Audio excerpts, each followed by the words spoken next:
you and Okay, so I'm going to stop. oh. Okay. I think it will be recorded to the cloud. Close again. And when you click, did you saw an option on the cloud or on locally? Did you see a message? No. With Deborah Simuse and our forum to welcome all of you to this wonderful presentation given by Dr. Colette Soler. And Colette Soler is a psychoanalyst in Paris and one of the founding members of the IF, the International Forums. We also want to thank Sarah, who is with the Lacanian Forum in Poland. She's going to be doing the translation from French to English. So we really are indebted to her. Later on in our discussion period, if we'll all be muted, but if you could go to, Lucille is telling me that if you go to either participants or if you have a newer version of Zoom, if you go to reactions and you just press the button for raise your hand, that would be wonderful. So if you can do that, and we will mute you all and we'll welcome the discussion later on. And now we're going to listen to Colette Soler with her presentation. Thank you. Okay. Thank you, Nora. Donc, je vais commencer. So I shall begin. Et je vais parler forcément de questions qui m'occupent en ce moment. So I will indeed speak to you of a question which I'm preoccupied with at this time. J'ai donc choisi cette phrase de Lacan dans Télévision comme titre « Le sujet est heureux ». Thus, I have chosen this sentence of Lacan's from Television. The subject is happy-go-lucky. Oui, on aurait pu dire fortunated. We could say, indeed, in English, fortunated. Il avance cette proposition dans un chapitre qui suit des développements sur les affects. He puts forward this assertion in a chapter of Television that follows the chapter in which he deals with the question of affects. Et un paragraphe qui est consacré en réalité à son concept de la répétition. And it is in a paragraph which is actually devoted to Lacan's concept of repetition. Et il pose la question, où est en tout ça ce qui fait bonheur? And he asks the following question: where is in all of this that which makes up the happiness? Il répond, everywhere, partout. He responds, everywhere. Le sujet est heureux. The subject is happy or happy-go-lucky. Il est par définition. C'est sa définition. He is happy by definition. It is his definition. What defines him, the subject? Puisqu'il se répète. Because he repeats himself. Alors, cette phrase mérite toute notre attention. So, this is a phrase that would merit lots of our attention. Elle pourrait paraître ironique. It's a phrase that could seem to be ironic. Dire le sujet heureux parce qu'il est voué à la répétition. To speak of the subject as a happy subject because he is so devoted to always repeating himself. La répétition qui fait sa souffrance. The repetition that, on the other hand, is what makes up his suffering. Et évidemment, ce n'est pas de l'ironie. And yet, obviously, it is not an irony that is at stake here. Et on peut se demander ce qui fonde cette proposition. And one could ask oneself what actually founds such an assertion that the subject is happy. On peut partir de la répétition qui est un fait clinique. We could start from the repetition, which is a clinical fact, Que Freud a souligné avant Lacan, before Lacan, Freud had already underlined, et qu'il a mené Freud à son au-delà du principe de plaisir. this repetition which led Freud to discover his beyond the pleasure principle. Et Freud reconnaît dans la répétition l'insistance d'une douleur, d'une jouissance ruineuse. And Freud recognized within repetition the insistence of a jouissance, of a suffering, of a jouissance which is ruining. C'est ce qui a conduit Freud à la notion de pulsion de mort. And this is what led Freud to come up with the notion of the death drive. Lacan a pris les choses autrement, vous le savez. Lacan, as you know, had a different take on the thing, Puisqu'il l'a défini à l'époque où il construit son concept de la répétition dans le séminaire en 64, dans le séminaire 11, because at the time when he constructed his own concept of what repetition is, in 1964, at the time of the seminar 11 on the 4 fundamental concepts of psychoanalysis, il l'a défini comme rencontre manquée. that is where he defined repetition as the failed or missed encounter. Ce qui la situe immédiatement au niveau des liens du sujet. And this is what situates repetition immediately at the level of the subject's bonds with others. Mais il faudra voir que ce n'est pas le seul niveau où elle opère. But one should also note that it is not the only level at which repetition operates.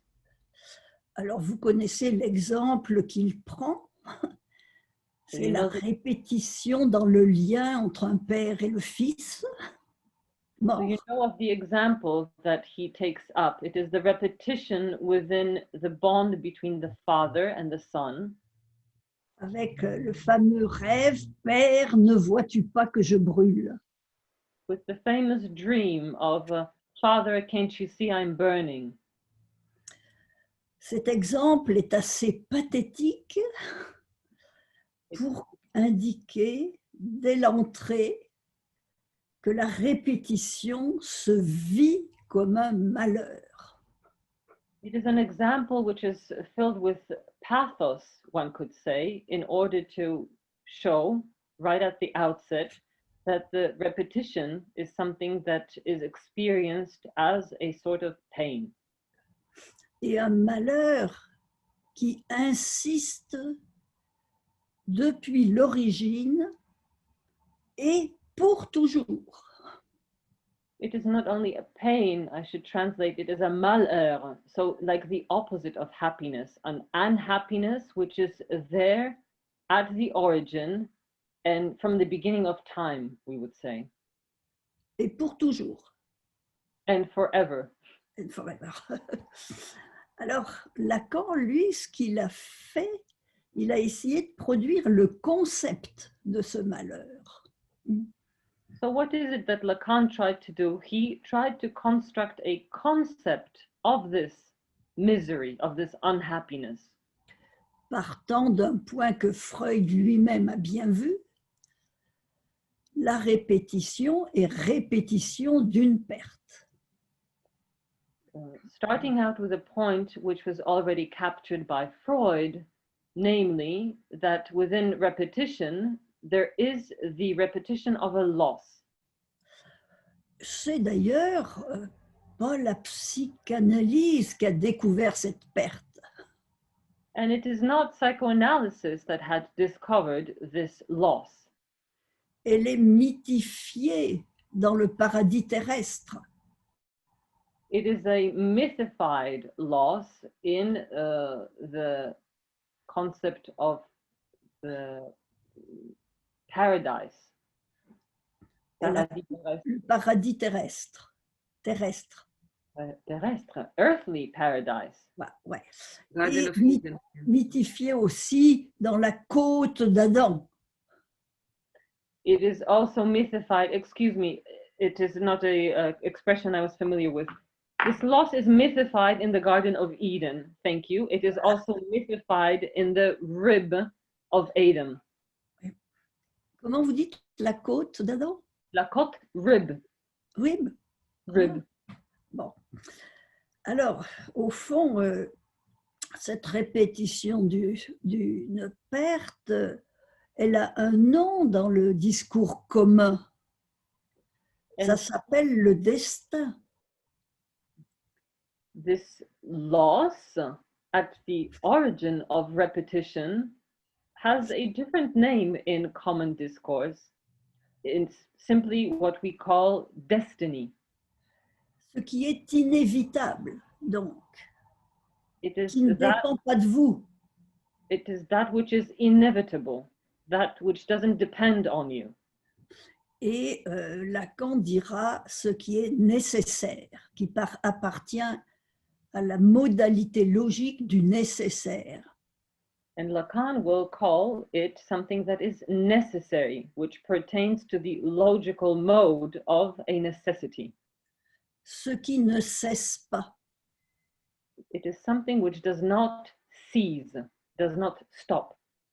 Alors, Freud lui-même évoque au passage l'ananké, la nécessité.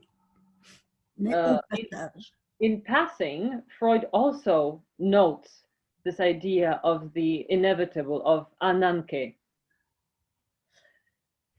Je souligne que c'est présent avant et hors de la psychanalyse. I care to underline the fact that it is something which is already present before psychoanalysis and outside of it. Pour une raison précise. For a precise reason. C'est que tout ce que les humains ont reconnu qui leur est commun, it is that there is something that all humans had recognized as something they had in common. Tout cela, Lacan le traduit comme effet de structure.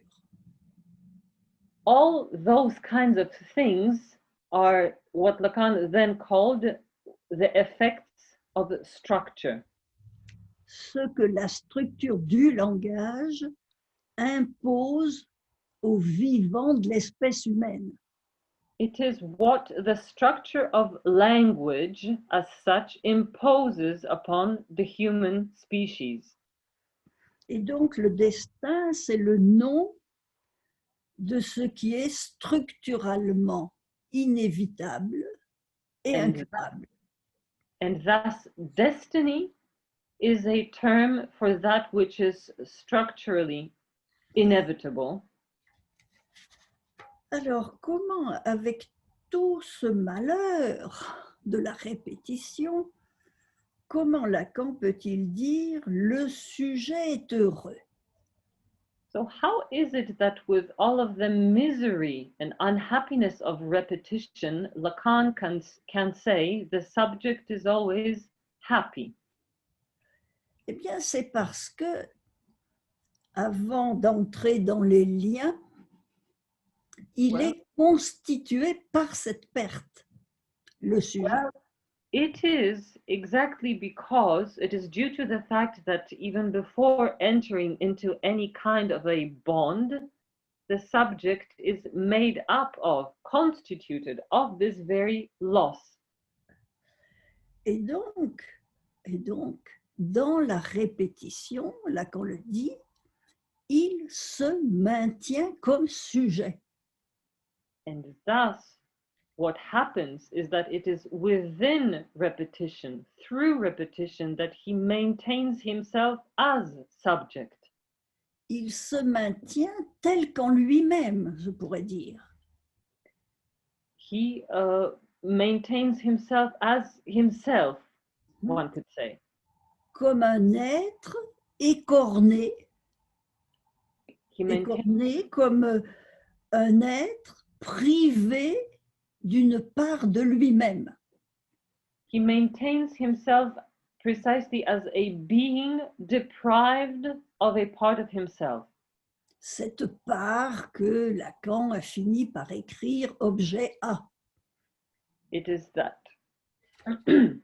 It is that very part that Lacan excuse me, finished by defining as the object A. C'est ce que nous condensons en disant il se maintient en toute occasion comme sujet divisé. It is something that we can condense within the expression that we use sometimes, that he maintains himself in all kinds of occasions as a divided subject, Privé de cet objet A, deprived of the object A, dont Lacan donne en 76 la définition la plus simple, of en which, disant- of pardon, which- allez-y. of which Lacan delivers the most simple definition in 1967. Quand il dit c'est ce qui manque. It is that which is missing, Et qui, manquant, constitue le sujet. and which constitutes the subject as missing. Alors, le sujet, il se répète dans les rencontres manquées. So the subject repeats himself within the missed encounters, Mais il est lui-même venu au jour, il est né, on peut dire, il est né d'une rencontre manquée constituante. but he himself is something that came to be through a missed encounter.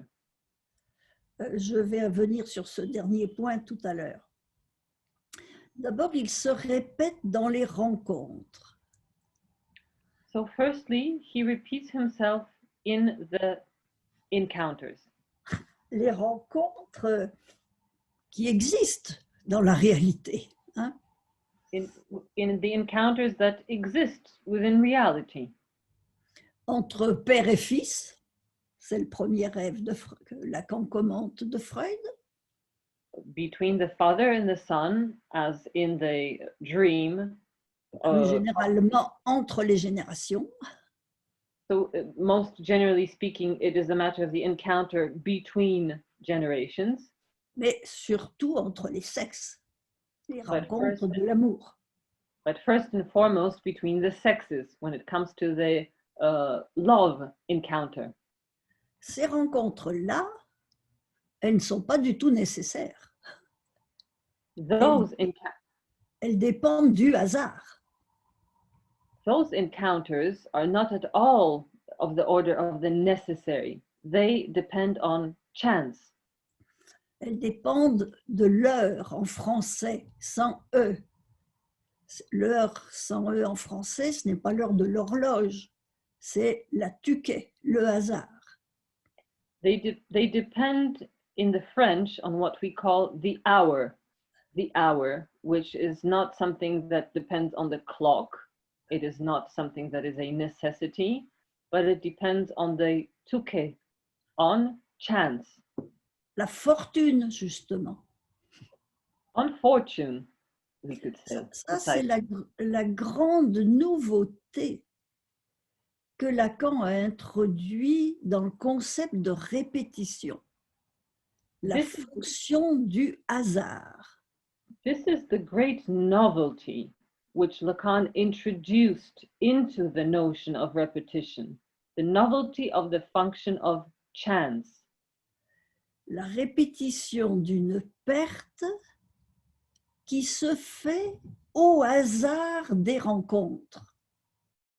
It is the repetition of the loss which takes place at the mercy of the chance of encounters. Les rencontres de l'amour.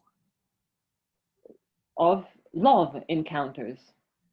Avant Lacan et chez Freud lui-même, la répétition n'était approchée que comme automaton. Before Lacan and within Freud as well, repetition was only conceived of as the automaton. Alors les rencontres de hasard, elles sont très diverses dans la vie. While chance encounters are very much varied in life. Plus ou moins favorables. They are more or less favorable. Quand on aime à lire les biographies, on voit ça dans toute biographie. When one likes to read biographies, this is exactly what one finds in every biography. Il y a des bonnes rencontres. There are good meetings, Il y en a encounters, d'autres qui sont moins bonnes. and others which are less good. Mais toutes sont des rencontres manquées. But all of those encounters and meetings are missed, somehow failed encounters. En effet, dans ce champ de l'amour, dans la rencontre, bonne ou mauvaise, Indeed, within the field of love, in this encounter, which is good or bad, qu'est-ce que le sujet peut rencontrer? what is it that the subject can encounter? Le sujet, en tant qu'il est représenté par un signifiant, il n'est qu'un supposé entre les signifiants. The subject, insofar as it is represented by a signifier, is nothing more than something that is supposed by another. Mais en tant que chose, das Ding, But as a thing or as the thing, das Ding, l'effet de langage sur l'individu vivant, the effect of language upon a living individual, il est décomplété. he is, as the thing, incomplete. Il se définit, je viens de le dire, de manquer de l'objet A. As he is defined, this is what I was talking about earlier, as lacking the object. Et du coup, il cherche son complément au titre d'objet A. And thus, he searches for something that would be his completion as the object A. Son vrai partenaire. His true partner. Au début de son enseignement, Lacan disait ça tellement simplement. At the beginning of his teaching, this is something that Lacan evoked in such a simple way. Il signifiait que quand on dit à quelqu'un « je t'aime », He meant to say that when one says to somebody, I love you, c'est une façon de lui dire « tu es mon manque ». it is a way of saying to that person, you are my lack. C'est ça la définition de la rencontre d'amour. That is the definition of a love encounter. Mais tu es mon manque, à savoir mon objet A. But C'est une you are, façon de lui dire tu es moi-même, pour moi. but it is this way of saying you are my lack, you are my object. Saying that to another subject is like saying to him, you are me, you are myself to me. D'ailleurs, dans le langage midinette, on dit ils ne font qu'un. Well, it is something that in common language sometimes we say, they are just one, those two. Quelques années après, Lacan a complété. C'est une je t'aime. Ce n'est pas seulement dire tu es mon manque. A few years later, Lacan completed the phrase by saying that to say, I love you, it is not just to say, you are my lack. C'est aussi dire tu es mon plus de jouir. It is also a way of saying, you are my plus de jouir, you are my surplus jouissance. Mon objet comme plus de jouir. You are also my object as that plus positive aspect of jouissance.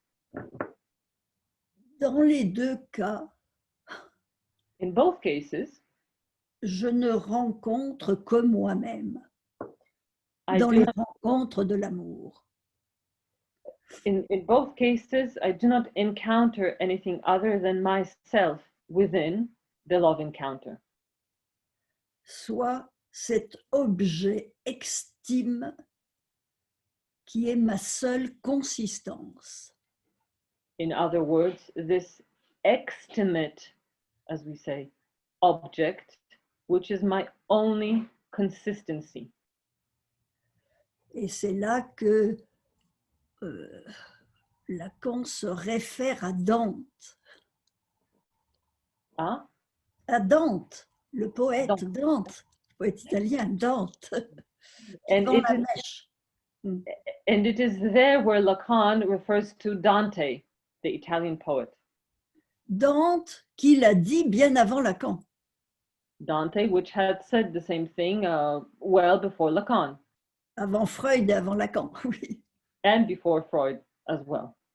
Dante qui a dit que sa Béatrice n'est Dante. pour lui qu'un regard. Dante, which had said of his Beatrice that she is to him nothing more than a gaze.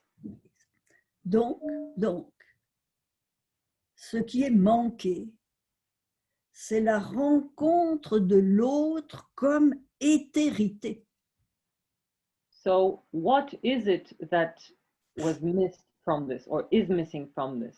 It is the encounter of the other as an alterity.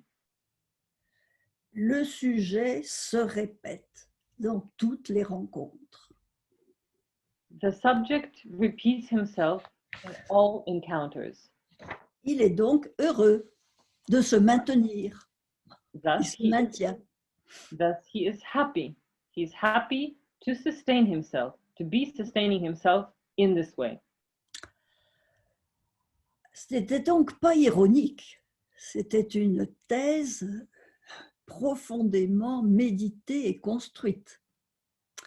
Thus, it is not an ironic constatation. It is a very well thought out and constructed phrase and idea of the subject being always happy. Alors, parmi ces rencontres de hasard, il y en a une qui nous intéresse tout particulièrement. But among all of those chance encounters, there is one kind which has a particular interest for us. C'est la rencontre d'amour de transfert. It is the love encounter of the transferential love. Il y a un fait majeur dans la psychanalyse. à mes yeux. In my opinion, there is a major fact, a major fact that happens within psychoanalysis. C'est le fait que le malheur de ce sujet heureux selon Lacan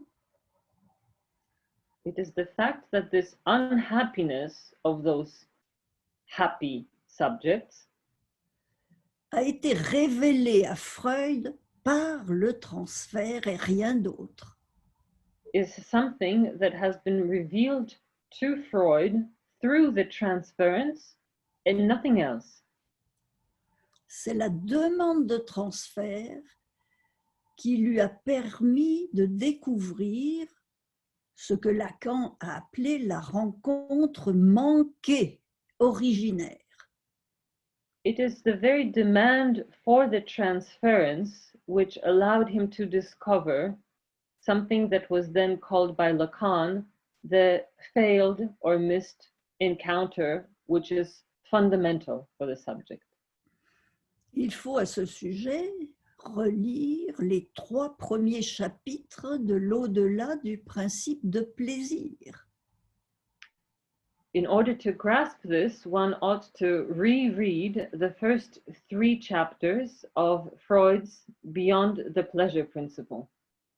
Freud évoque la névrose les névroses de guerre traumatiques. Freud evokes the traumatic neurosis of the war. Il évoque les jeux d'enfants, le fordat et la répétition de la disparition de la mère. He evokes the game, the play of the child with the thought da, which repeats and convokes the disappearance of the absence of the mother. Mais aucun des deux ne lui permet de conclure à une compulsion de répétition. But neither one nor the other do not allow Freud to make any kind of a conclusion regarding the compulsion to repeat. C'est seulement dans le chapitre 3, en parlant du transfert, It is only in the 3rd chapter, when he speaks of the transference, qu'il en vient à conclure, à la répétition. that he is led to conclude when it comes to the compulsion to repeat. Non seulement il conclut, mais avant de conclure, il décrit. Il décrit l'expérience traumatique dans laquelle on pourrait dire avec Lacan que le sujet heureux s'est engendré. So not only does he conclude, but before concluding, he is capable of describing this kind of a missed or failed encounter through which the subject is born or comes to light in the most fundamental way. Et ce qu'il nous décrit, c'est ce que l'on pourrait appeler avec Lacan And what he actually describes for us is something that we could describe with Lacan, la première relation avec le parent traumatique. as the first relationship with the so-called traumatic parent. Le parent traumatique, ce n'est pas tel ou tel parent. Ça désigne la fonction parent comme traumatique. The traumatic parent is not something that refers to a specific kind of a parent. The traumatic parent is something that describes the function of the parent as such. C'est-à-dire la première relation d'amour comme traumatique. In other words, it is the very first love relationship as traumatic. Et Freud écrit sur toute une page la triple perte inévitable qui se joue dans cette relation. And Freud describes over the course of one page the triple kind of a loss which ensues from this first love relationship. Triple perte, perte de l'amour, perte narcissique, perte de jouissance. Triple loss. It is a loss of love, it is a loss of narcissism, and it is a loss of jouissance. Lacan, au début du séminaire d'un autre à l'autre, reprend ce thème. At the beginning of his seminar 16, from the big other to the small other, Lacan takes up this question of this loss again. Dans la première leçon du séminaire, à la fin de la leçon, In the first lesson, in the first lecture of this seminar, towards the end of the lecture, Lacan says, il reprend ce thème en y ajoutant une démonstration structurale.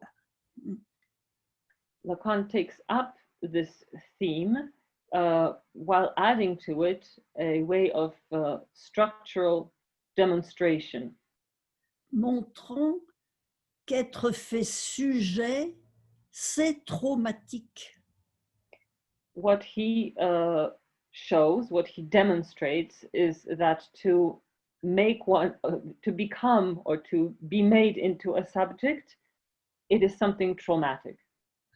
Le sujet comme effet de langage est un traumatisé. The subject as an effect of language is traumatized. Et ce qui est intéressant, c'est que Lacan nomme ce traumatisme originaire constituant, il le nomme le cri de la vérité. And what is interesting is that Lacan names this original and constitutive traumatism, he names it the cry of truth. Nous savons avec Lacan que la référence à la vérité est inhérente à la parole. Dès qu'on parle, la dimension de la vérité est convoquée.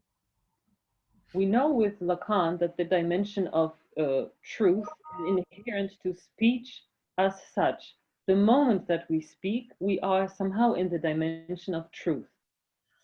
Et on connaît la fameuse phrase « Moi, la vérité, je parle ». And we also know the famous phrase, I, the truth, speak. Si je parle, je tombe sous le coup de la logique du langage, évidemment. But if I speak, then I fall under the rule of logic inherent to language as well, obviously. Et donc, la vérité en est faite inconsistante. And due to this, truth is made into something inconsistent. Mi-dite, Lacan retiendra à la fin l'expression mi-dite, pas toute dite. At the end, Lacan also evokes this expression of truth that can only be half told. Ce qui veut dire que jamais elle ne conclut la vérité. Which means basically that it can never be conclusive. Truth can never be conclusive. Autrement dit, la parole de vérité ne peut pas dire ce qu'est la vérité de l'être. In other words, speech which is a speech of truth can never speak of or say the truth of being. Alors, où est la vérité de l'être dans la structure? C'est la question. Where is it that within structure the truth of being can be found? Elle est dans le cri du sujet. Elle est dans le cri qui hurle, je cite Lacan, la non-jouissance, la misère, la détresse et la solitude. This truth of being is in the very cry, is in the cry of the subject who, while crying and screaming, speaks or wails of the unhappiness. C'est quoi la citation? La Excusez-moi. non-jouissance, La non-jouissance. Who cries of the non-jouissance, la misère, misery, la détresse. distress, suffering. Non, distress, c'est... Détresse, en oui, anglais, c'est plus fort. Helplessness. Helplessness, Helplessness, oui. la solitude. And loneliness. Ce cri-là n'est pas un cri préverbal, hein? This kind of a cry does not have to be a preverbal cry. C'est au contraire le cri d'un être marqué par le verbe. It is on the contrary, it is the cry of a being marked by the word, by the verb already.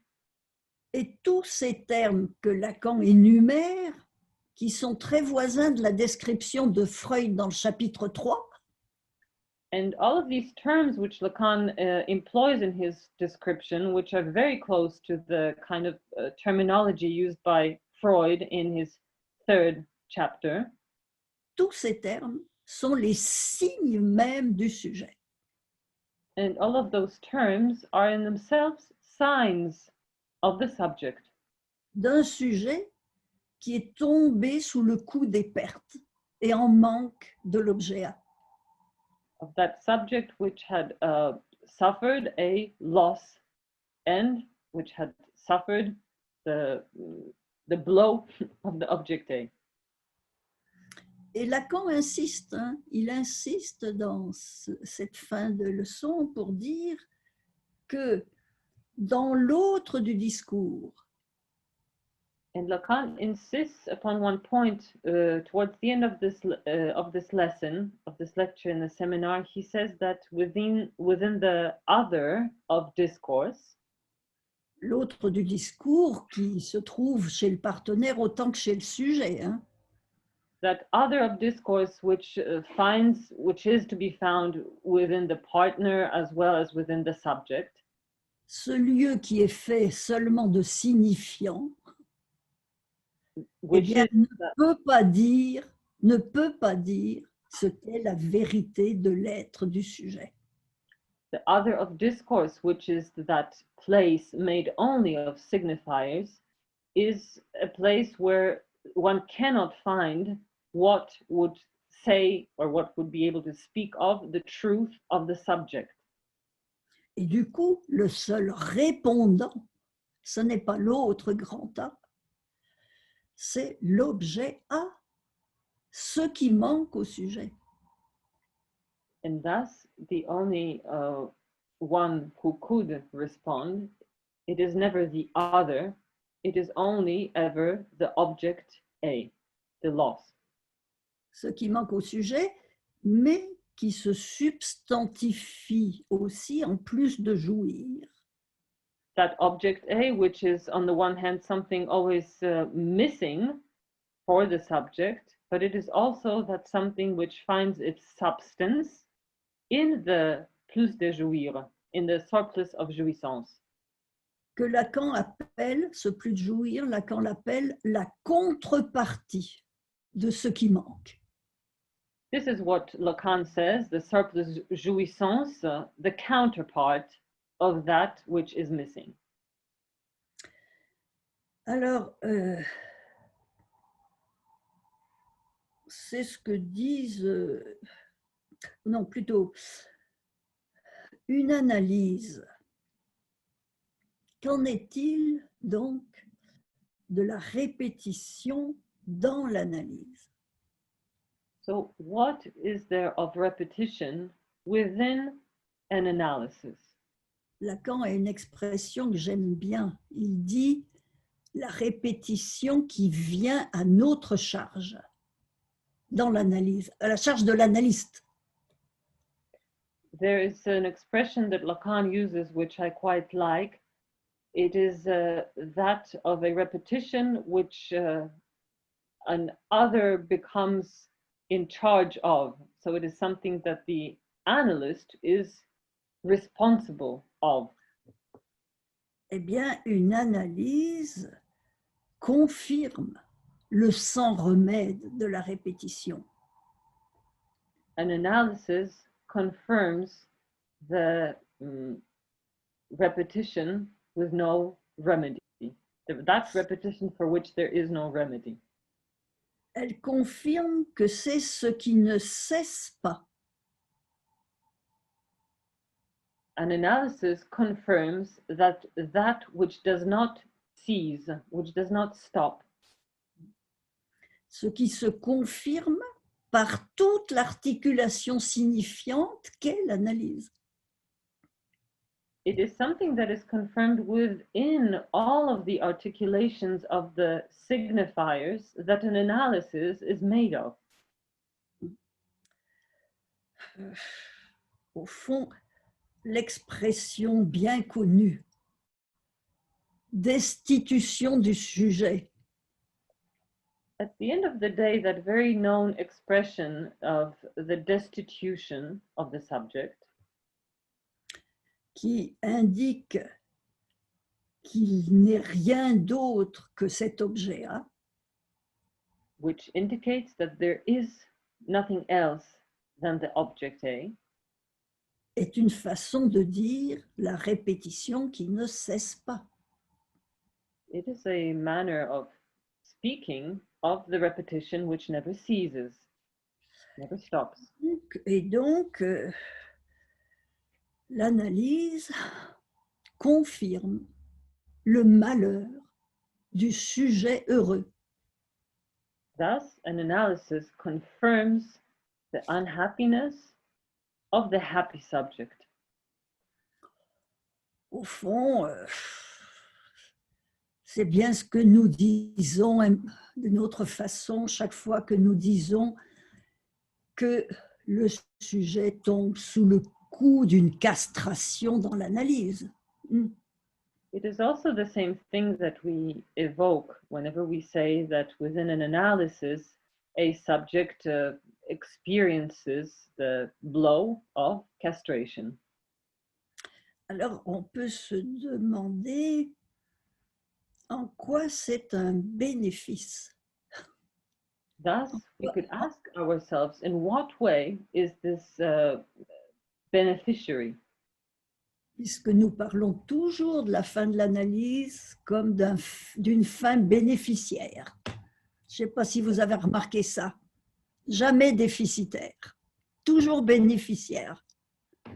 Bon. Because we always speak of the end of analysis as something beneficial. I don't know if you have noted this, but we never evoke the end of psychoanalysis as something that is deficient. Bon. Bien, par rapport à quoi c'est un changement?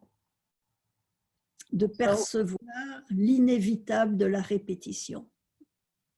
So what kind of a change is this? A change regarding what, when one connotes the inevitable character of repetition? Eh bien, c'est un changement par rapport à tout ce qui se passe dans la vie commune.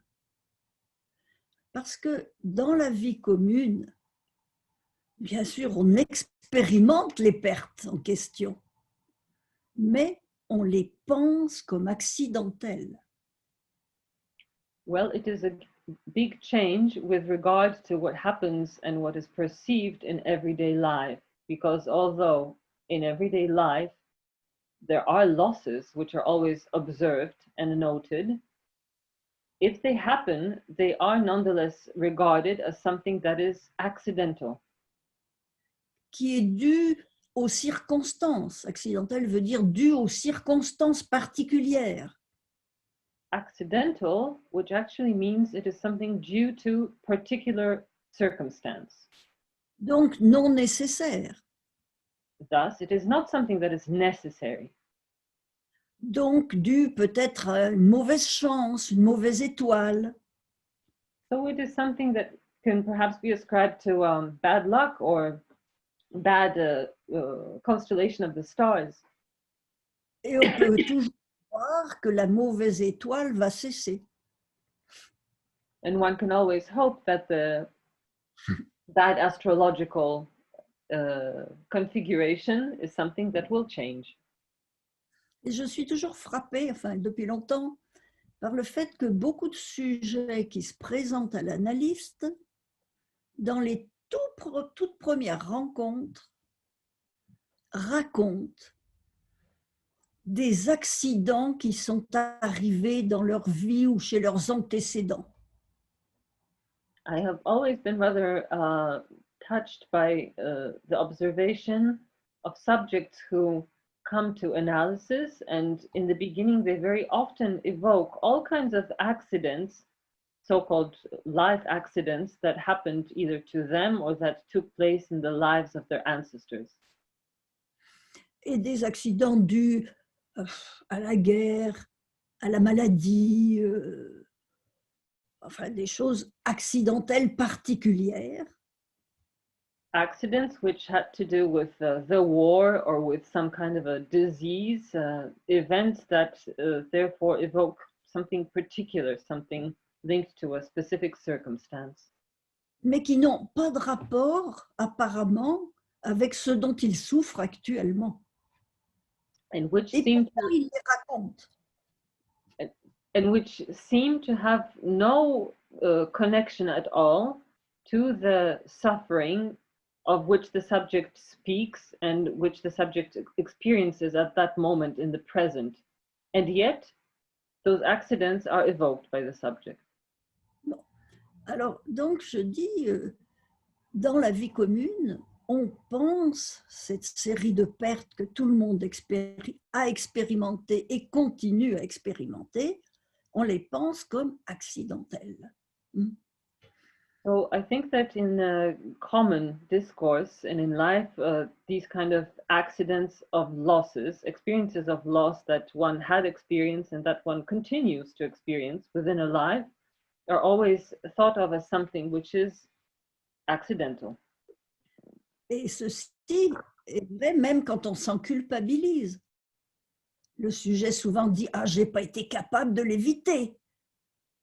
And this is also often something that one feels guilty of when, for example, a subject says, oh, it is something I was not able to avoid. Il l'impute donc soit à la mauvaise chance, soit à son incapacité propre. Thus, he attributes this kind of a loss to either bad luck or his own incapacity to do otherwise. Eh bien, avec l'analyse, justement parce que l'analyse opère avec des mots et seulement avec des mots, And well, what happens within an analysis, and exactly due to the reason that analysis operates with words and with words only, on peut savoir que la répétition n'est pas accidentelle. one can know that repetition is not accidental, Quel est le résultat justement des mots sur le parlant? that it is the very result of nothing other but words onto the result of the effect of words onto the living, speaking being. C'est ça le bénéfice de la répétition transférentielle. That is the beneficial effect of transferential repetition. Puisque le sujet se répète dans le transfert qui, lui, pourtant, n'est pas répétition. Because the subject repeats himself within the transference, which, as such, is not repetition. Par répétition, le transfert met demande. The transference is not repetition, but it is demand. Alors, nous avons toute une série d'expressions dans notre vocabulaire lacanien, le vocabulaire que nous avons assimilé et qui nous vient de Lacan, souvent, nous avons toute une série d'expressions pour dire ce traumatisme constituant qui se répète. We have a whole series of expression of a whole series of Lacanian expressions that we have also assimilated over the course of the years, which describe this, qui décrivent, excusez-moi, Qui décrivent le traumatisme originel, constituant. a whole series of expressions to describe this originary traumatism constitutive of the subject. On pourrait en faire une liste plus exhaustive. J'en évoque quelques-uns juste. We could make a more exhaustive list, but I'm going to evoke just a few of them. Traumatisme. Comment on traduit en anglais traumatisme? Traumatisme, which evokes the French word trou, meaning hole. I'm not sure if a proper translation as such exists. It is rather difficult. Trou, so hole, matisme, traumatisme. Traumatisme. On parle de l'être écorné. Lacan parle de l'être écorné. On dit savoir trouer. Oui. On dit se faire à être. On dit il y a de l'un et rien d'autre. Oui. We speak of the Traumatisme. être écorné, a dog-eared being, or we speak of Savoir trouer. savoir trouer, a Se faire whole, à a hollowed out kind of knowledge that is not whole. Se faire à être. Se faire à être, to make oneself into being. Il y a de l'un Il y a de l'un, there is such a thing as one et rien d'autre. and Et nothing else. nothing else. Toutes ces formules négatives So all of these, situent de l'incurable pour tous. all of these negative formulas allow to situate something that is incurable, impossible to cure for everyone. Alors que tous sont venus à l'analyse pour réduire leur souffrance. While Paradoxe. all have actually come to psychoanalysis in order to reduce their suffering. There is something paradoxical about this. Il faut préciser, je pense, que toute souffrance ne débouche pas sur une analyse, ne peut pas déboucher sur une analyse. I also think that it is important to underline that not all sufferings actually come up to psychoanalysis, not all sufferings lead to an analysis. Les seules souffrances qui peuvent déboucher sur une analyse, ce sont les souffrances d'être sujet. The only kind of sufferings that can actually lead to an analysis are the sufferings connected with the being of the subject.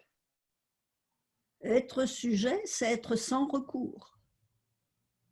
Because being a subject means being helpless, sans recours. Sans recours autre que l'objet A.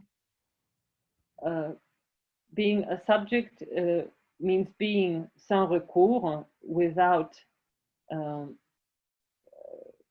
recourse, let us say, to anything else than the object A. Ce pourrait être une façon de prendre la question des entrées en analyse, hein, ce que je suis en train de dire. What I am evoking right now could also be discussed in the light of the question of the entry into psychoanalysis. On parle parfois de rectification subjective, de mise au point du symptôme à l'entrée de l'analyse. Sometimes we speak of the rectification of the subject or of highlighting and bringing to be the symptom of the subject in order for the entry into analysis to take place. Bien, je parle ici de mettre au point les souffrances que l'on peut référer au fait d'être sujet. But I am speaking here of those kind of sufferings that could really be linked to the very fact of being a subject. Les souffrances, au fond, qui sont le signe du sujet écorné, divisé. Those are the kind of sufferings that are in fact signs of the subject as a divided subject. Alors, avec ce que je viens de dire, comment peut-on assurer ce que Lacan, en 1976, dans la préface à l'édition anglaise du séminaire 11, situe comme une urgence? Thus, with everything that I have evoked so far, how could we rightly situate that which Lacan speaks of when in 1966, in the preface to the English edition of Seminar 11, he speaks of the term of urgency, of what is urgent. Et l'urgence dont il parle, il la qualifie très clairement. The urgency which he speaks of, he qualifies it in a very clear manner. L'urgence d'assurer une satisfaction à la fin ou de fin. Il faudrait discuter là-dessus. It is the urgency to be able to assure the satisfaction of the end or at the end. This is something that one could discuss. Ce n'est pas la première fois que Lacan évoque le fait qu'une fin d'analyse assure ou peut assurer une satisfaction. It isn't the first time that Lacan evokes the fact that the end of an analysis could ensure a satisfaction. Dans la proposition de 67, il disait pas satisfaction, il disait la paix du sujet. In the proposition of on the psychoanalyst of the school from 1967, he did not speak of the satisfaction, but he spoke of the peace that could be assured, of Et il peace. n'en faisait pas une urgence. Tout tranquillement, il laissait entendre qu'elle viendrait en son temps.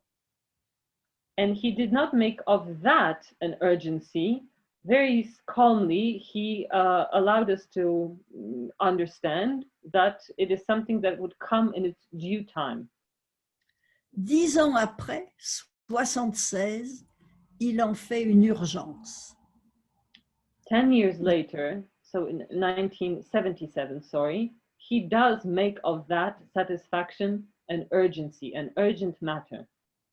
Et même l'urgence au singulier de chaque analyse. And even the urgent matter in the singular of each analysis. Il faut quand même bien des puissantes raisons pour qu'il y ait ce changement d'accent. Dans 10 ans d'expérience, en plus, c'est devenu une urgence.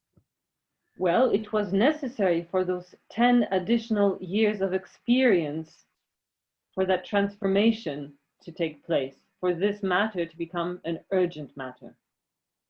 Bon, il y a bien longtemps que j'avais souligné déjà le tournant que ça représente dans l'enseignement de Lacan, le fait de situer la fin de l'analyse par des affects. I have already underlined it a long time ago on numerous occasions that this is a major turning point to be noted. The fact that there is a change in Lacan's way of situating the end of an analysis in reference to the affects that are produced. C'est notable parce que les affects ne sont pas des données structurales. It Les is remarkable. It is remarkable because affects are not a structural given. Il peut y avoir des affects types, mais en général, ils sont toujours particuliers. Although there can be some affects that are typical, in general, affects are something that is always rather singular, Et specific. d'ailleurs, comme vous le savez, tout le monde le répète, Lacan a pu dire dans le séminaire encore, le truc analytique ne sera pas mathématique. And on the other hand, as you all know, there is something that Lacan asserts in the seminar Encore when he says the analytical thing is not going to be mathematical. Alors, nous avons une série. Thus, we paix. have a series. La paix, 67, la proposition. Let's say that we have first peace, the notion of peace in the proposition of the psychoanalyst of the school from 1967. L'enthousiasme, 73, la lettre aux Italiens. Then we have enthusiasm in 1973 in the Italian note. La satisfaction, 76. Then we have satisfaction, 1977. Et en 75, encore une autre expression. Quand il est heureux de vivre, eh bien, ça suffit. And then another expression in 1975, that when the subject is happy to live, well, that's enough. Autrement dit, faire du sujet heureux de télévision. So in other words, to make of that subject happy as he is in television, C'est-à-dire le sujet affecté du malheur d'être un et un tout seul, in other words, to make of this subject which is affected by the unhappiness of the one and the one all alone, un sujet défini par ce qui lui manque et qui cherche son complément, of that subject which is defined by that what he is missing and that what he continues to search for in order to be complete.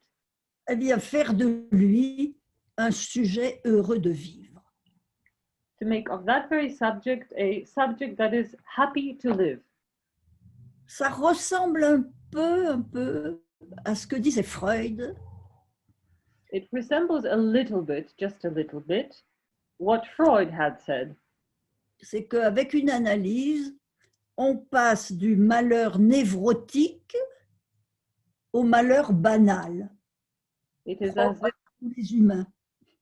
the idea that with an analysis, one passes from neurotic unhappiness to an unhappiness that is banal, ordinary.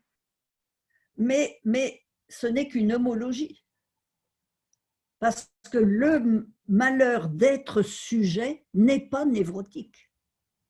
Le malheur d'être sujet, c'est structural. But it is just an analogy because the misery of being a subject, that is not a neurotic misery. It's a misery that is structural. C'est peut-être cela qui contribue à ce que l'on perde toujours plus la notion de la névrose. And maybe this is something that contributes to the fact that we continue to lose the notion of the neurosis, the term of neurosis. Donc, apporter la satisfaction. Oui, mais. Beaucoup de sujets, après de longues analyses, ne sont dans aucun de ces affects. So, to bring satisfaction, yes, of course, but. Many subjects, a lot of subjects, after many years of psychoanalysis, do not find themselves in any of those before mentioned affects. Et c'est même la majorité. And it is even the majority of the cases. Ce n'est pas Lacan qui l'a dit, c'est Balint. This is Balint. not Lacan who had said so, it is Balint who said that. Balint, qui avant Lacan, avait décrit la satisfaction, une satisfaction de fin d'analyse. Balint, who is someone who described before Lacan the satisfaction of the end of an analysis. Mais qui avait honnêtement ajouté que ce n'était pas pour plus de 30% des analysants. But who also honestly added that it is something that would not happen for more than 30% of analysants. Et on peut se demander si l'insistance de Lacan, 10 ans après la proposition, sur l'urgence, And one could also ask oneself if the fact that Lacan insists so much after 10 years after the proposition on the psychoanalyst of the school, the fact that he insists so much on this urgency of the satisfaction, si cette insistance n'est pas proportionnelle au fait qu'il constate la même chose que Balint. Ce n'est pas pour la majorité. whether the fact of insisting so much is not due to the fact that he had observed the same thing as Balint, that this satisfaction is not something that happens in the majority of the cases. Non seulement pas pour tous, mais pas pour la majorité. Not only is it something that is not for everybody, but it would also be something that is not for the majority. Alors ça pose beaucoup de questions, cliniques, pratiques, et des questions pour la passe. Thus, it is something that evokes a lot of questions which are clinical, which are practical, and which concern the past. Allons-nous faire de la satisfaction la norme de l'analyse finie?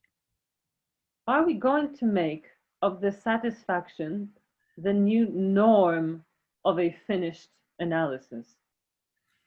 Je ne peux pas détailler tout ça, mais je note que Lacan n'a jamais fait une norme de cela. Jamais. I cannot account for all of the details right now, but I can definitely say that Lacan had never, ever made any kind of a norm the end of analysis. J'évoque une série de points qui le montrent. D'abord, il dit que les conduites d'après-passe, il y en a plusieurs.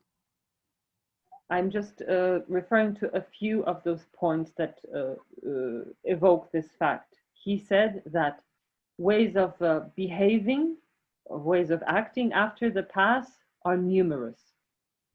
Alors, dans la lettre aux Italiens, on pourrait s'imaginer qu'il pose un impératif. In the Italian note, one could imagine that he actually puts forward some kind of an imperative. Puisqu'il dit, si votre passant n'est pas porté à l'enthousiasme, ne le nommez pas à eux. Il signifie cela. Because he actually says, if your passants are not led to the effect of an enthusiasm, then in this case, do not nominate them analysts of the school. Sauf que ce n'est pas un impératif inconditionnel. Except for it is not an inconditional imperative. C'est juste nécessaire, pas pour la pratique analytique, mais pour la survie de la psychanalyse dans la civilisation. It is something that is just necessary, not for the practice of psychoanalysis as such, but for the survival of psychoanalysis within civilization. Parce qu'il faut l'enthousiasme pour produire le savoir, sans laquelle la psychanalyse disparaîtra. C'est ce qu'il dit. Because what he actually does say is that it is necessary to have enthusiasm in order to produce that kind of knowledge through which psychoanalysis can survive within civilization in our world. That is what he says. Donc, c'est un impératif conditionnel. So it is a conditional imperative. Et il précise très clairement, il y a beaucoup d'autres textes qui le disent, que l'on peut être analysé et praticien sans que l'enthousiasme y soit. And he does also say on numerous occasions that one can be analyzed and a practitioner of psychoanalysis without the affect of enthusiasm being there. Et même sans désir de savoir. Il le dit aussi. And one can be analyzed and practicing psychoanalysis even without a desire for knowledge. Enfin, dans la préface, eh bien, il dit que cette satisfaction, on n'est pas sûr de pouvoir l'apporter. And he does say in the preface to the English edition of Seminar 11 regarding this satisfaction that one cannot be sure of being able to bring it about. Donc, la satisfaction de fin dite urgente est aussi incertaine. Thus, the satisfaction of the end, so-called urgent satisfaction, is also something which is uncertain. Alors, d'où la question sur laquelle je suis en ce moment. Qu'est-ce qui décide des différences? Hence, the question that is something that I'm working on right now. What is it that decides upon the differences? Et spécifiquement de l'insatisfaction maintenue à la fin. And more specifically, of the dissatisfaction maintained at the end. Bon, je vais finir sur ce point sans beaucoup entrer dans le détail, mais juste pour signaler le problème. So I will just highlight this issue without going into the details in order to show the problem. Lacan dit que pour pouvoir procurer cette satisfaction de fin, il faut l'avoir pesée. He says that in order to be able to obtain or procure this satisfaction of the end, it is important. Sorry? Il faut avoir pesé la demande à l'entrée. It is necessary to have weighed the demand at the entry into analysis. Peser, c'est très clair ce que ça veut dire, hein? Il n'est pas nécessaire de recourir au dictionnaire. Ça veut dire évaluer les chances d'y arriver. What is it to weigh? We don't have to look into the dictionary in order to understand what this word tries to tell us. It means to evaluate. Alors, si on peut les peser, je ne sais pas s'il a raison là-dessus, hein? Je ne sais pas s'il a raison. Je ne suis pas en train de l'approuver. Je suis en train de simplement m'attacher à ce qu'il dit. So I do not know if he is right on this question, if it is possible to evaluate this demand. I am not saying that he is right. I am not making a decision regarding his words. I am just right now following line in line what he is saying. Si on peut la peser, c'est que les différences ne sont pas aléatoires, mais déterminées en partie. If it is possible to weigh the demand, then it means that the differences regarding the demand at the entry into analysis, the differences are clear, they are something, les différences ne sont pas purement aléatoires. they are not something ethereal, these differences within the demand at the entry. Elles sont déterminées, They are determined, they are something clear, au moins en partie. at least partially. Et donc, on peut se demander, qu'est-ce qui décide du fait qu'un sujet passe à la satisfaction ou pas à la fin, avec tout ce qu'il a appris dans son analyse. Thus, we could also ask ourselves, what is it that decides that a subject passes to an effect of satisfaction at the end of analysis? Je fais une hypothèse sur laquelle je travaille. Ce pourrait être le résultat de la forme prise par le traumatisme qui d'un vivant a fait un sujet. My hypothesis that I put forward is that this could be the result of the form which the initial trauma that had made and constituted the subject had taken. The form of that trauma. Le trauma est universel, propre à tous les parlants. This trauma is something that is universal. It is something that all speaking beings are made of. Mais la forme du trauma est particulière. But the form of the trauma is something that is particular, that is different. Freud lui-même pensait que le trauma universel laissait des marques typiques. Il y avait des types, au fond, de sujets traumatisés après le trauma universel. Freud himself thought that this universal trauma also had certain types and produced subjects which were in ways typical. Toujours le chapitre 3 de l'au-delà du principe de plaisir. This is still something one can refer to in the third chapter of Beyond the Pleasure Principle. Je parle, moi, des formes particulières, propres au un par un.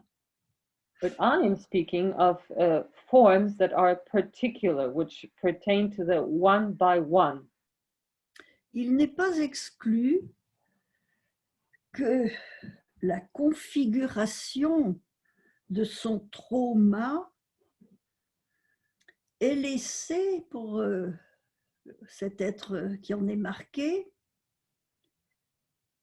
pas seulement pas une marque signifiante, mais une sorte d'empreinte. It is also possible that the trace of this trauma did not necessarily leave behind a signifying mark, but something which is more an empreinte. Une empreinte d'affect. Which is more the sign or the mark of an affect. Au niveau de ce que j'appelle volontiers sa disposition d'humeur essentielle, fondamentale. Mm-hmm. At the level of something which I gladly call the disposition towards some kind of a sense of humor or a mood, which is fundamental. Chaque sujet a une humeur fondamentale, en dehors des diverses sortes d'humeurs que chaque sujet peut avoir. Because every single subject has some kind of a fundamental mood proper to him, apart from all kinds of mood swings or troubles with emotions that they may experience. There is a mood that is particular to, and very singular, let us say, for each subject. Pour certains, on le sait, elle peut amener à cette malédiction portée sur la vie que Lacan a soulignée avec l'expression plutôt ne pas être né.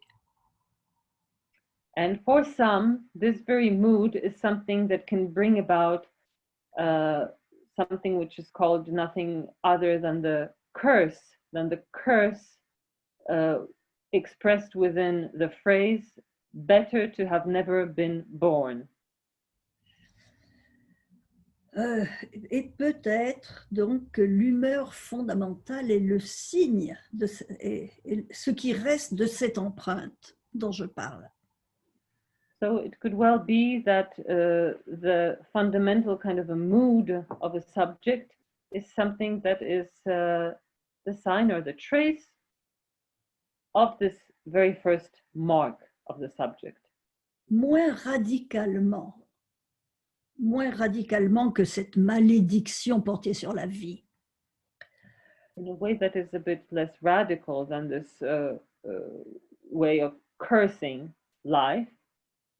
Une insatisfaction décidée. There could also be something such as a decided dissatisfaction. Peut-être une façon de ne pas céder sur sa particularité. That could also be a manner of not giving ground with regards to something that is most particular to that subject. Comme si le sujet disait, quitte à être sujet, comme tous les autres, It is almost as if the subject was saying that he is supposed to be a subject like all others. autant s'identifier à son soi de douleur, qui n'est qu'à moi. Then he might as well just identify with that suffering of his as a subject, which is the only thing that is his own. Alors évidemment, la grande question corrélative, c'est comment l'analyste doit se placer face à cette position-là.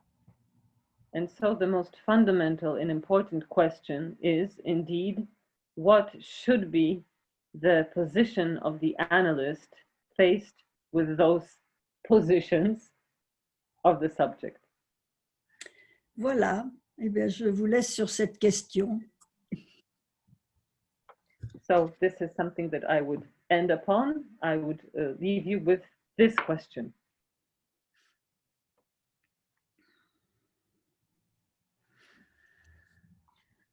Et nous pouvons passer à une discussion du coup.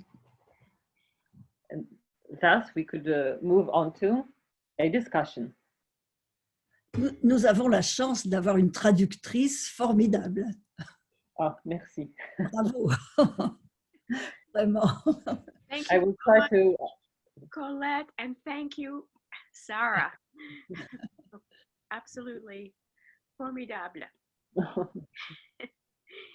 Okay, so if you have a question, raise your hand. And I see that we have a question from Macario Giraldo. So Macario, unmute yourself. Peut-être, Macario. Yes. Peut-être que j'aurais besoin, je vous dirai si j'ai besoin qu'on me traduise ce que Macario va dire. D'accord. Okay. Okay. Do you hear me? Oui. Okay. Yes, again, thank you so much, Colette, and thank you, Sarah, for such a wonderful translation that we could follow.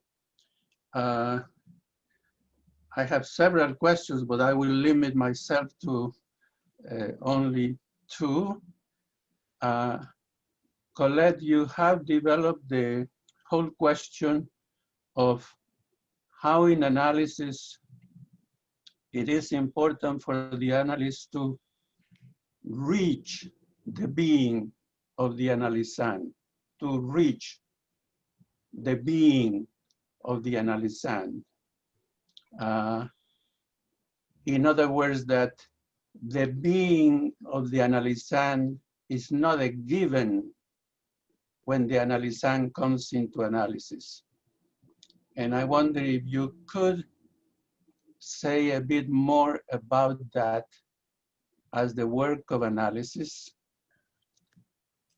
And related to that, the last question would be, if you could connect that with Lacan's saying, don't give up on your desire.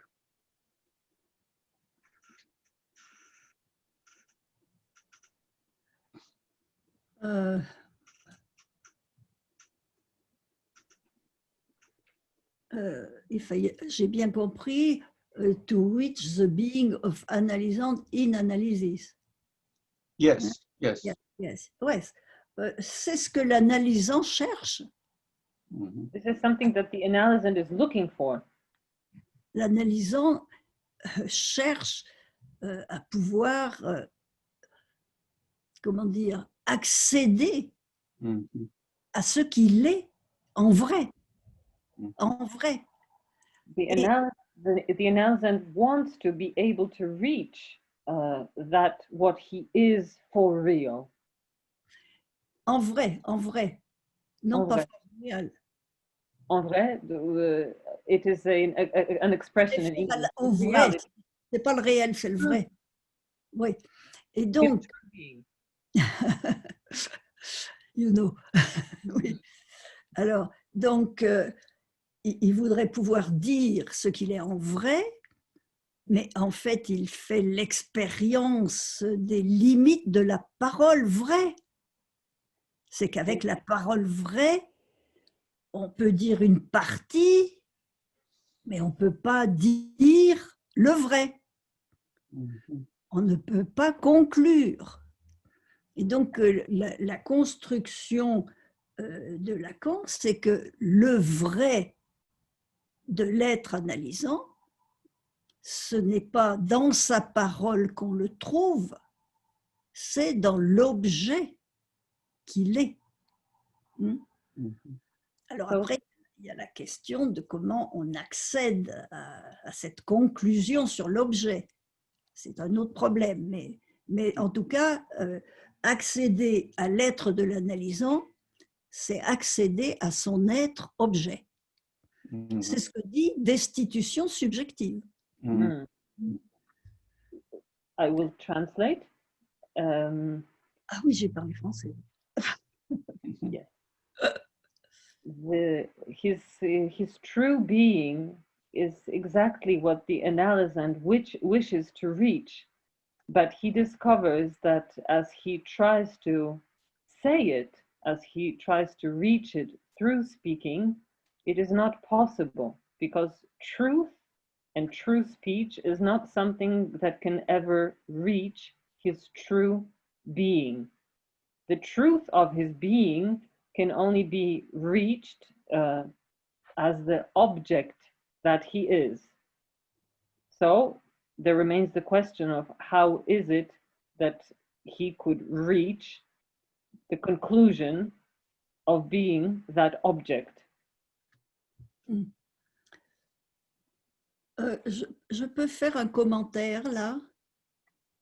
May I make a comment about this? Oui, about the fact that the truth can be said by the speech. You know that at the end of his teaching, je vais parler français, c'est mieux.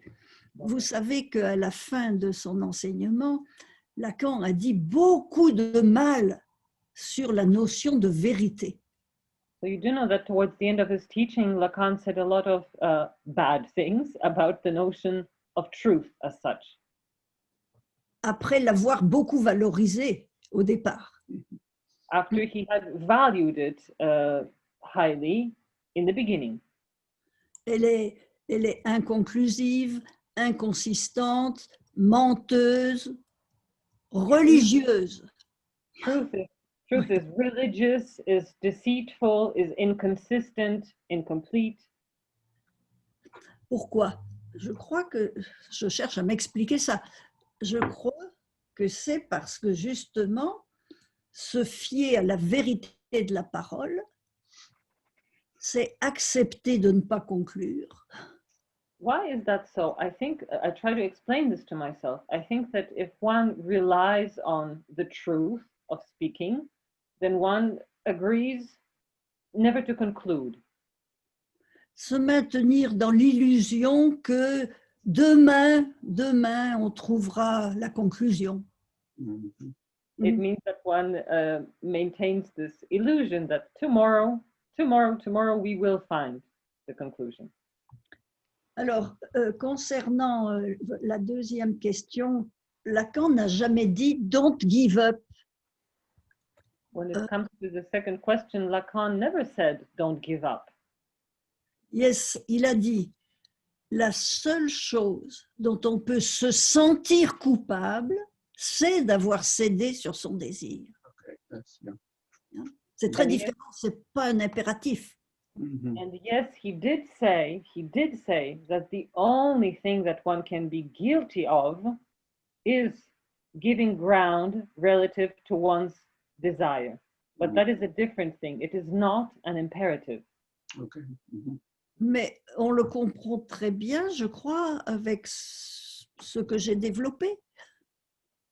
But I Parce think, que, oui, I think it is, le désir, il est fondé sur l'objet qui manque. Mhm. Et il va vers l'objet plus de jouir. Mhm. Donc, quand on cède sur son désir, on cède sur son être d'objet. therefore, I think this can be grasped easily with what I had said, because desire is something that proceeds from the lack and tends towards the plus, the surplus jouissance. Therefore, if we give up on it, there's the notion of the object involved. So if we give up on it, we actually give up on our being. Mhm. Yeah, thank you. Mhm. Okay, we have another question from Diego Semeret. Diego, Yes, hi. go ahead. Hi.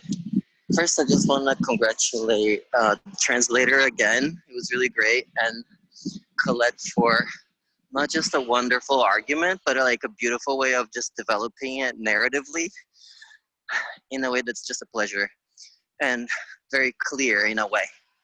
My question is to do with the concept of weighing that came up in the end.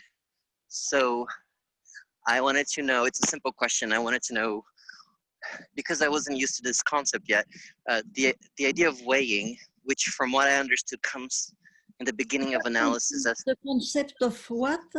Weighing, peser. Weigh. Comment? Peser, oui. Le concept Weigh. Peser. To weigh, peser. The Peser, weigh. concept de peser. oui, peser. So it sounded like it comes in the beginning of analysis as a way to gauge how analyzable, I guess, the subject is. So I might be getting this wrong, but so my question is essentially, who's doing the weighing exactly in the scene of analysis? And then, I mean, what does it really consist of? And if you allow me a little bit of a détournement, what happens to this weighing when analysis becomes remote, as it has been largely the law of the land for the past year or so with the pandemic? Thank you. Sarah, vous me traduisez parce que je crois que je n'ai pas compris. Ah, d'accord. Alors, pour la Pas de question... censure, en tout cas. D'accord. La question porte sur l'idée de peser. C'était une nouveauté pour Diego, donc c'est intéressant pour lui. Et il pose la question qui pèse? Qui pèse? Oui.